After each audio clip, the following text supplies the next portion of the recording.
안녕하세요. 복팟 인터뷰의 옷장 율입니다. 네, 잘 계셨어요? 오늘은 이 인터뷰 시간에 한번 어떤 분을 모시게 될까? 이미 공중파를 타고 이분의 운영하시는 동네 책방이 소개가 된 적이 있어요. 낮 12시 책방 문을 엽니다의 저자입니다. 누굴까요? 이미 덕은동, 역곡, 그리고 얼마 전에 원미동에서 동네 책방 용서점을 운영하는 분이십니다. 이분에 대해 간단히 좀 그 이력을 드리고 싶은데요. 이 박영희 대표님이라고 하는데 대학 때는 컴퓨터공학을 전공했어요. 근데 어쩌다가 서점과 인연을 맺고 다양한 책과 더불어 살아오시다가 불현듯 인도, 중국 등으로 자전거 여행을 다녀오셨습니다. 그리고 이제 동네 책방 주인으로 살아오고 계십니다. 박영희 대표님을 소개합니다. 드디어 제가 박 대표님을 만나게 됐네요. 저는 벌써 한 10년 전부터, 더 전부터 얼굴 뵙고 인사 나누고 했는데 그 이상을 진척을 못 봤었어요. 더 이상 안 되겠다. 그러는 사이에 점점 더 유명해지고 계셨고 더 유명해지기 전에 빨리 우리가 좀 만나야겠다 싶어가지고 이제 뒤늦게 부랴부랴 모시게 됐어요. 원미동에서 누구에게나 열려있는 동네 책방 용서점을 운영하고 계시는데요. 간단히 소개 부탁드리겠습니다. 안녕하세요. 저는 지금 그 부천에 있는 원미동 용서점이라는 책방을 운영하고 있는 박용이라고 합니다. 요 서점에서는 용림이라고 보통 부르고요. 2017년 1월 2일에 처음 책방을 열었고 어쩌다 보니까 6년째 동네 책방을 계속 운영하고 있네요. 네. 네. 저희 우리 용님으로 불러드릴까요? 대표님보다? 네. 저는 용림이라고 부르는 게 제일 편합니다. 네. 먼저 책을 보니까 네.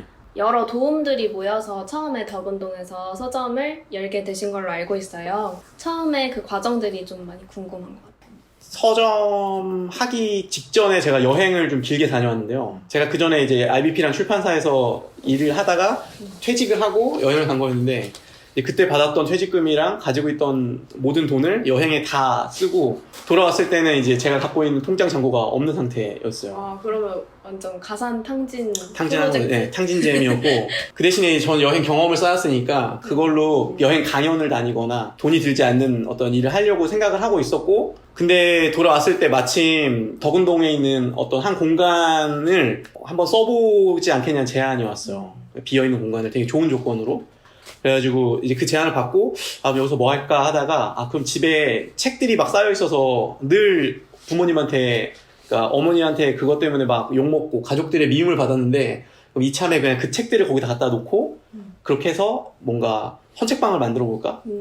그게 처음에 그 덕은동 용서점의 구상의 시작이었어요. 근데 이제 그렇게 만들어 놓고 돈이 없으니까 그 이케아에 있는 가장 싼 그 2만원짜리 책장이 있었는데 그거를 40개를 사가지고 이제 그 공간에다가 쫙 채워놓고 그 빈 서가를 이제 어떻게 채울까 하고 있었는데 그때쯤에 마침 이제 주변에서 그 소식을 두고 연락이 와서 책 2만 권을 가진 할아버지한테도 연락이 오고 또 뭐 책 몇천 권을 정리해야 되는 주변 지인한테 연락이 오고 그래가지고 그 서가가 다 채워진 거죠.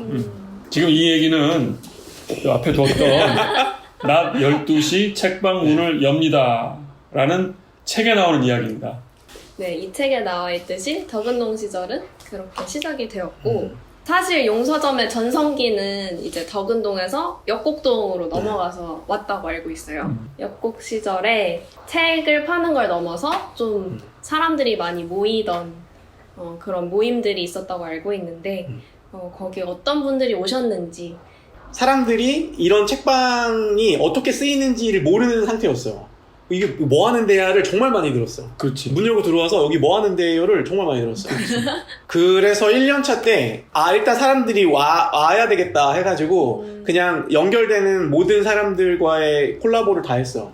그래서 뭐 예를 들면 와인 마시는 모임, 뭐 그다음에 꿈 해석하는 모임, 네, 뭐 물론 독서 모임도 있었고 그리고 뭐 플리마켓 같은 거 열고 지역에 있는 인디 밴드 가수 만나가지고 이제 공연도 하고 이제 이런 것들이 다 동네에서 연결된 사람들과 함께 이제 처음에 붐업을 했구나. 첫 해째는 그렇게 해가지고 사람들이 이제 조금씩 모이기 시작했어요. 제가 용서점을 만들고 이렇게 자리를 지키고 있으면 지나가다 손님들이 들어와요.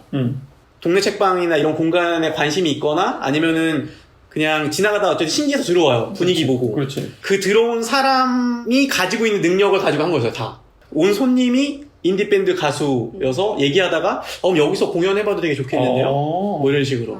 그러면 이제 용서점이 손님을 통해서. 기획을 해서 이런 모임을 하자라기보다는 이웃들이 먼저 제안을 서로 만나서 같이. 콜라보, 네, 이웃과의 콜라보. 그렇죠. 얘기를 하면서 이 사람이 갖고 있는 어떤 능력을 이야. 보고 제가 이거 해볼까요? 했을 때 이 사람도 오케이 하면 이제 같이 하는 거죠.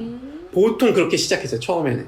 청소년 시절, 대학 시절 어떤 사람이었습니까? 제가 막 일부러 막 종교적인 걸로 이렇게 덮으려는 게 아니라 제가 이제 고등학교 때부터 교회 생활을 시작했거든요. 그리고 나서 굉장히 교회 안에서 많은 경험들을 하면서 십수년을 살았는데 어쩔 수 없이 그게 저한테 굉장히 큰 영향을 미친 것 같아요. 교회.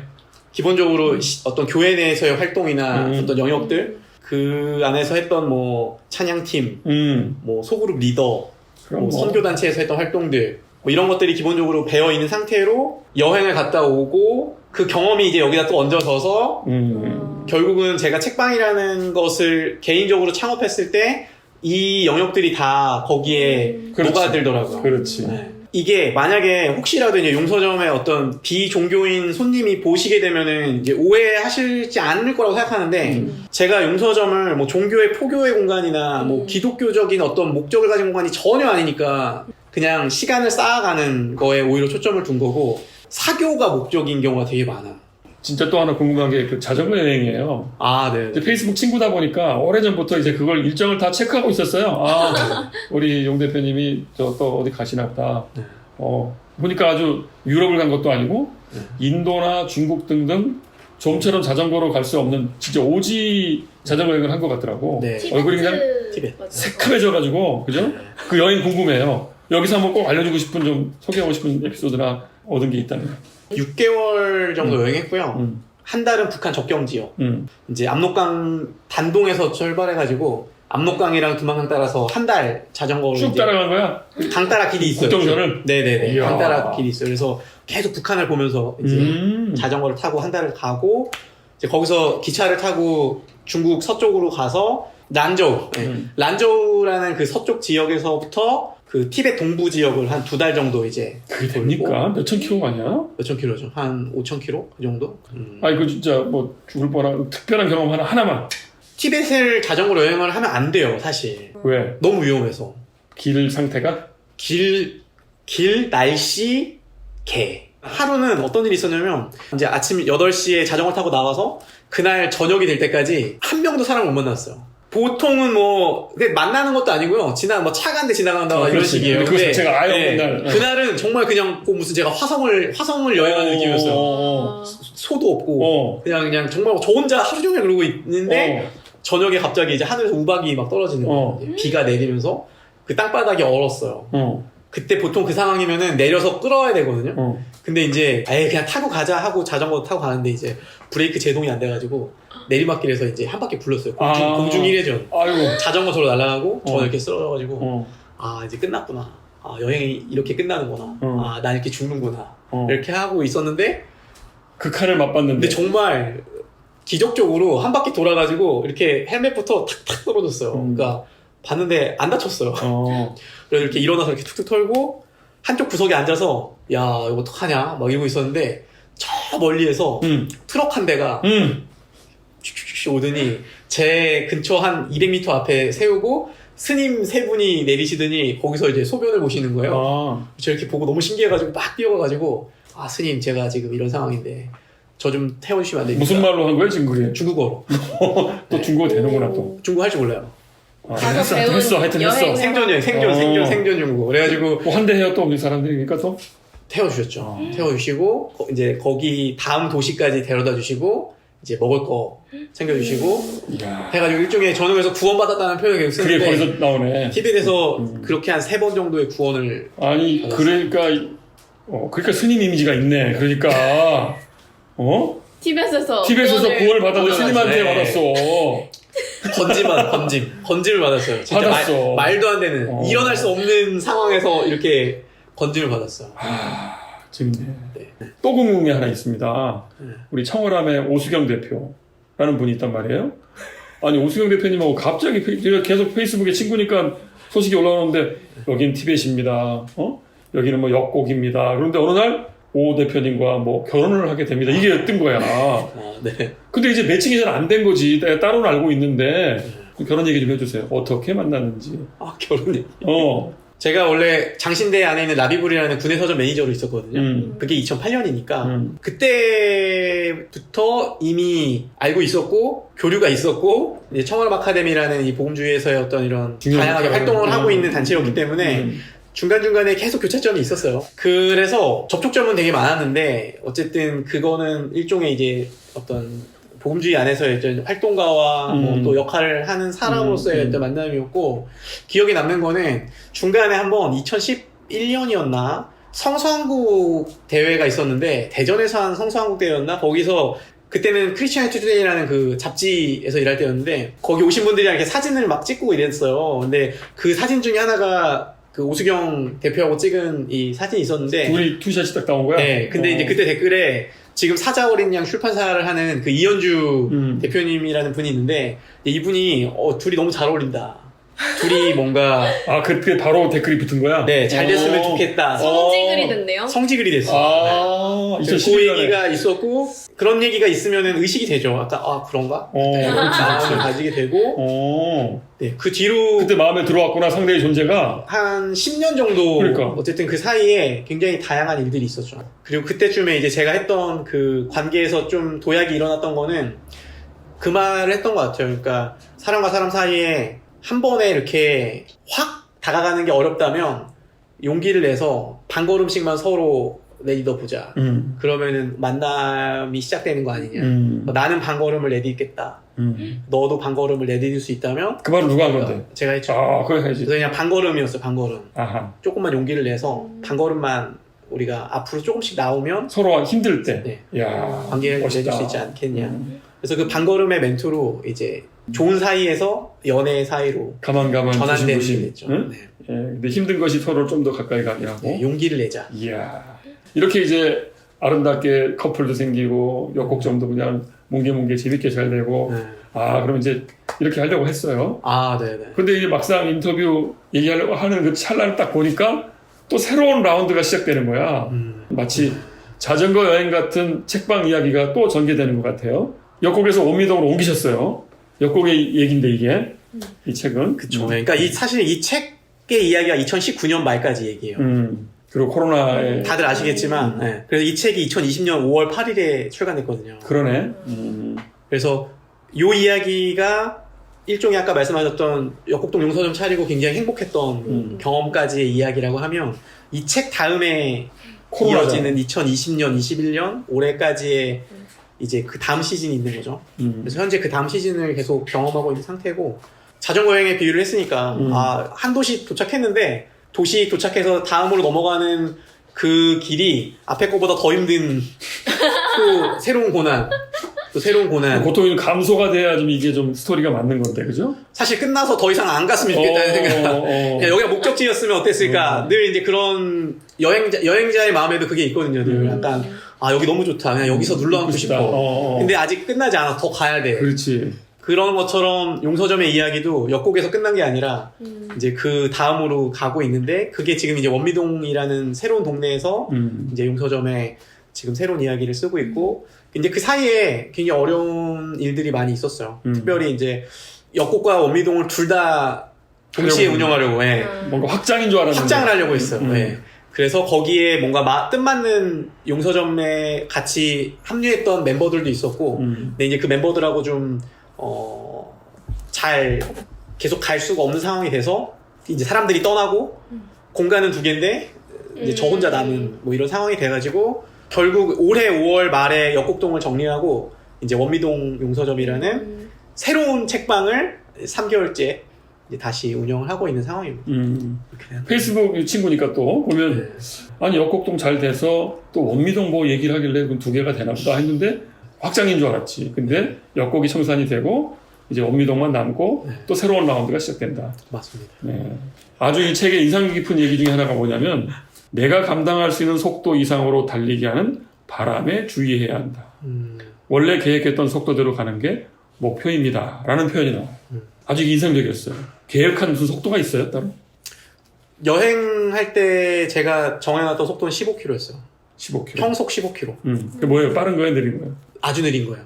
아주 자전거로는 아주 느린 건가? 네네. 보통 자전거 좀 타면 30km까지는 타거든요. 음. 근데 이제 제가 생각했을 때 제 자전거 경험과 그 자전거에 제가 짐이 엄청 많았기 때문에 한 요 정도 속도로 하루에 6시간 정도 달려서 하루에 100km만 가도 나로서는 충분하다. 그래서 스스로 정해놨던 일종의 이제 이 평균 속도 선이었어요. 그럼 내가 한 걸음 더 들어가서 물어볼게요.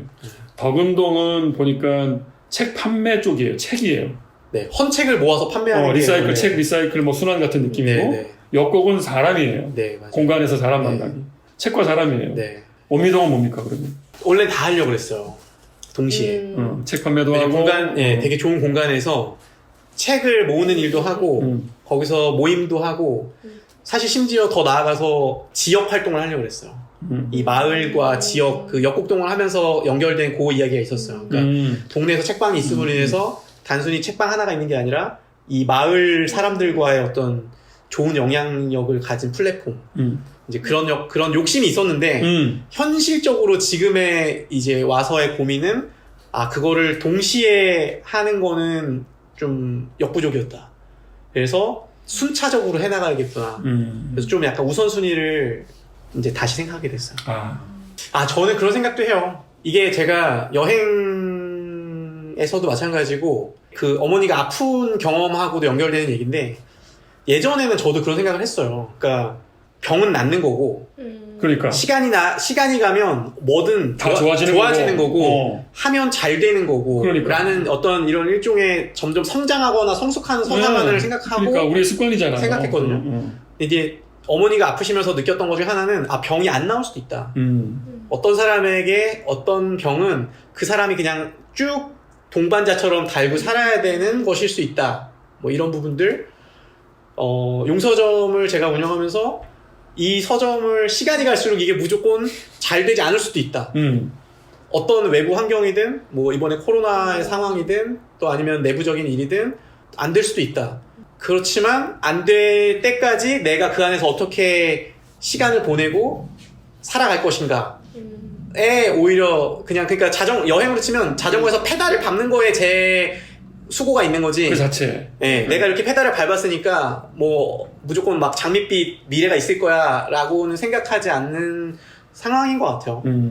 뭐 잘 되면 좋겠다는 생각합니다. 저도 그러니까 기왕이면 용서점 잘해서 저도 좀 여유롭게 삶에 좀 여유를 찾고 뭐 더 나누고 하고 싶은 마음도 있지만 그냥 경험으로 느끼는 것 중에 하나는 역곡동 얘기를 하자면 역곡동의 문을 닫았잖아요. 그러면 저에게 있어서는 굉장히 뼈아픈 실패이기도 한데 또 한편으로 느끼는 거는 역곡동에서 만났던 용서점 멤버들이 지금은 자기들끼리 모임을 하거든요. 그러니까 역곡동 용서점이 사라졌지만 그렇다고 해서 역곡동 용서점에서 보낸 시간이 뭐 무의미하거나 그렇죠. 아무것도 없냐 그건 아니고 이제 거기서 뿌렸던 씨들이 제가 생각하지 못하는 방식으로 또 일어나지 않나. 그래서 실패할 수는 있는데 어떻게 실패할까 뭐 이런 부분들도 좀 생각하게 되는 것 같아요. 인생 전반이 자전거 여행하고 매치 연결되는 것 같아요. 계속 듣다 보니까 자전거 여행하고 거의 비슷하구나 좀 상황이 계속 그렇게 가고 계시구나. 앞으로 더 궁금해지고 그렇습니다. 1부, 2부, 3부로 나눠서 앞으로 더 여행 얘기 또 한번 또 듣고 싶고 또 원미동 용서점 얘기 또 듣고 싶고 그래요. 앞으로 또 진행하실 자전거 여행과도 같은 책과의 여행 우리 박수로 마무리하겠습니다. 파이팅입니다. 감사합니다. 자, 이렇게 해서 보팟 인터뷰 박용희 대표님과 함께 했습니다. 감사합니다.